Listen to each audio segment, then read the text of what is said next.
Hola, hoy quiero hablar sobre la obesidad y la psicología. La obesidad, pues sabemos que tiene una relación muy grande con muchas enfermedades, la hipertensión, la diabetes, los triglicéridos, bueno, y es una de las causas de mayor mortalidad en el mundo, ¿sí? En unos países más que otros, pero lastimosamente es una de las causas de mayor mortalidad y creo que llega a convertirse en un tema de salud pública, ¿no? En un tema que va más allá de la estética, de verse bonito, de quererse ver bien, de que le quede la ropa a uno elegante. Va más allá, es ya tener problemas de salud que nos pueden llevar a la muerte y nos puede llevar a ser una carga para nuestras familias y para la sociedad. Lógicamente, el tema de obesidad llega también a generar pérdidas para la empresa privada, por las incapacidades, por las dificultades para llegar temprano al trabajo, para tener buen rendimiento, y cuando se generan a partir de allí enfermedades crónicas que son aún más incapacitantes, ¿no? ¿Y qué tiene que ver la psicología con todo esto? Eh, pues como lo decía, la obesidad es algo, un fenómeno muy complejo que va más allá de la estética y tiene que ver con la enfermedad, por supuesto, tiene que ver con la mortalidad y es un fenómeno multifactorial, donde entran la nutrición, obviamente, donde entran problemas, varios problemas de salud que pueden estar de base, como problemas endocrinológicos, como problemas neurofisiológicos, como problemas metabólicos, bien, en los que no ahondaré porque no es mi especialización. Pero lo interesante acá es que el psicólogo, el profesional en psicología puede ser un profesional que da un apoyo a uno de esos factores o elementos o variables que influyen en este fenómeno social que está generando tanto dolor, tanta muerte y tanto malestar, incluso en las finanzas de un país. ¿Y el psicólogo qué puede hacer acá? Yo creo que puede hacer muchas cosas, incluso puede trabajar con todo el grupo familiar. Muchas veces donde hay una persona obesa, hay más en ese grupo familiar. Eh, y en ese orden de ideas, si se trabaja con toda la familia, se pueden empezar a generar hábitos de vida saludable, a generar otro tipo de costumbres, a generar otro tipo de creencias eh, que permitan que esa familia tenga una mejor calidad de vida. Vuelvo y repito, no se trata solamente de un tema estético, de encajar en una sociedad gordofóbica, como dicen por ahí, sino de salvar la vida y de poderse mover, de poder tener calidad de vida, de poder ver por uno mismo y ser autónomo. Eh, ¿Qué podría hacer entonces aquí un psicólogo?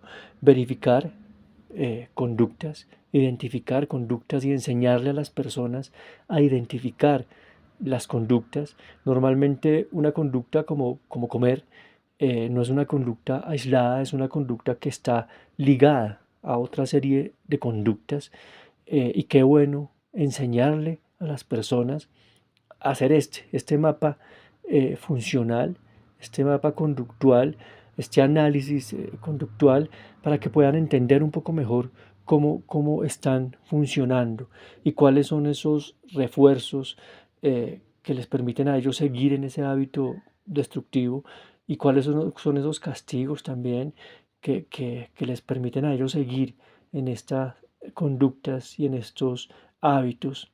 Y todo esto, eh, hacer una educación, pero también como expertos, hacer un análisis, hacer una intervención y hacer una serie de sugerencias para poder empezar a generar nuevas conductas, nuevos hábitos y un nuevo sistema de vida. Qué interesante aquí que va muy pegado los pensamientos, ¿no? Pegadito van los pensamientos.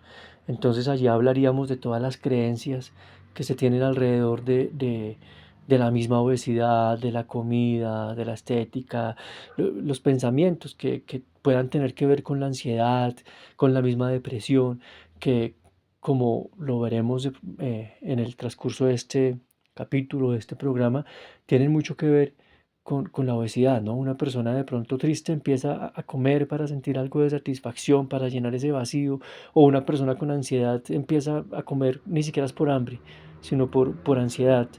Y qué bueno poder entender qué sistema de creencias existe acá. Incluso la creencia de que pedir ayuda es malo, o de que cuidar del cuerpo es pecado, o de que, no sé, hacer deporte es pérdida de tiempo y no es productivo.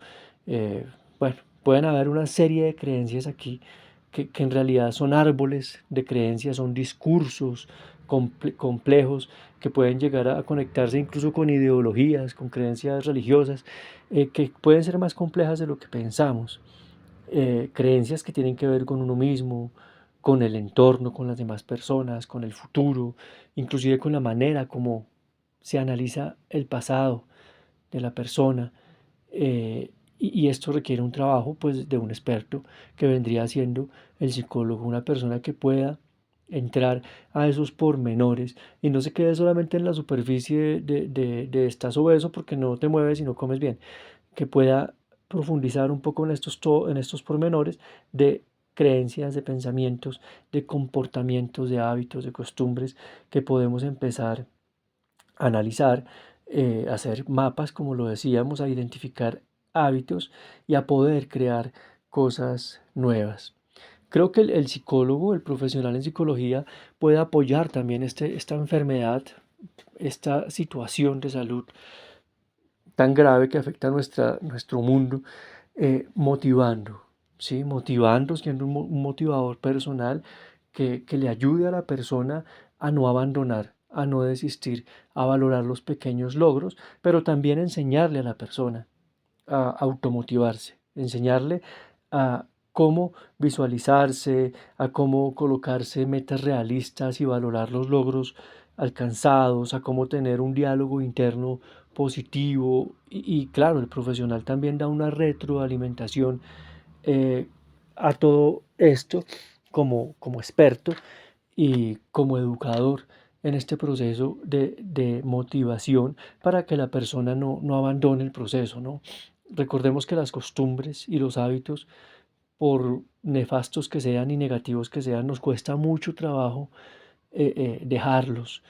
Hay que hacer un duelo prácticamente, es morir a eso para poder hacer otro tipo de vida y eso genera un dolor, genera un sacrificio, genera una crisis, un conflicto y el psicólogo puede estar allí en este proceso.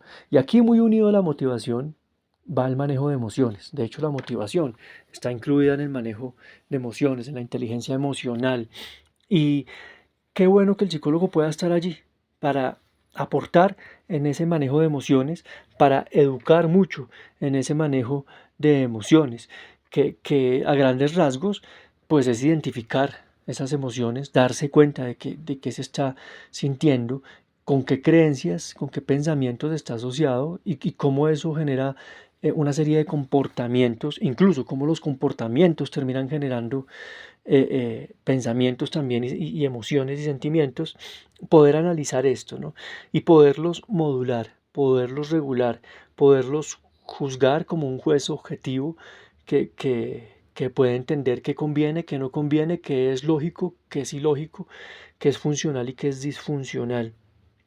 Y dentro de esto pues entraría el control de impulsos, entraría la ansiedad, que ya la mencionamos, el manejo de la depresión y todo lo que tiene que ver con los autos, ¿no? La autoestima, la autonomía, eh, la capacidad de verse como uno es realmente eh, y el autoconcepto, porque si el autoconcepto está deformado, pues de ahí para allá lo demás está deformado, ¿no? Eh, Incluso los deberías, los criterios de evaluación, todo lo que tiene que ver con los autos. Y aquí el psicólogo, el profesional en psicología puede incluso profundizar aún más, si la persona lo permite, profundizar aún más, y es empezar a trabajar con las heridas eh, de la vida, heridas del alma, que pueden llevar a que una persona se oculte en estas conductas de sedentarismo, de mala alimentación, de autodestrucción. Eh, Heridas como el rechazo, empezar a trabajar sobre eso, como el abandono, como la humillación, como la traición, como la injusticia. Y aquí pues es mucho más profundo porque la persona tendría que estar dispuesta, obviamente, y abrirnos la puerta y permitirnos entrar a la infancia, a la adolescencia, a las situaciones de vida en las que han existido estas cosas, ¿no? Rechazo, abandono, humillación, traición, injusticia. Y aquí el psicólogo, el profesional en psicología puede dar una educación, puede dar alternativas, puede permitir la expresión de sentimientos, puede favorecer la resolución de estos conflictos, la resignificación y puede favorecer la sanación de estas heridas. Identificar obstáculos. Bien, y también podemos identificar obstáculos como el perfeccionismo. Bien, el perfeccionismo, no solamente en el cuerpo, en la salud, sino en todo. Como la baja autoestima, que ya habíamos hablado de eso, como el deseo exagerado o el apego exagerado, como las falsas expectativas o expectativas irracionales. Y en esto el psicólogo puede aportar mucho. Bien, y empezar a trabajar defectos de carácter, ¿sí? Defectos de vida como puede ser la ira, el orgullo, la vanidad, la envidia, la avaricia, la cobardía, la gula, la lujuria, la pereza, que afectan tanto, ¿no? Y que uno creería que no tiene nada que ver con un problema como la obesidad, pero pueden estar muy ligados y pueden estar aportando su cuota a este fenómeno multifactorial y multivariable. Creo que entonces el psicólogo puede aportar mucho a esta problemática.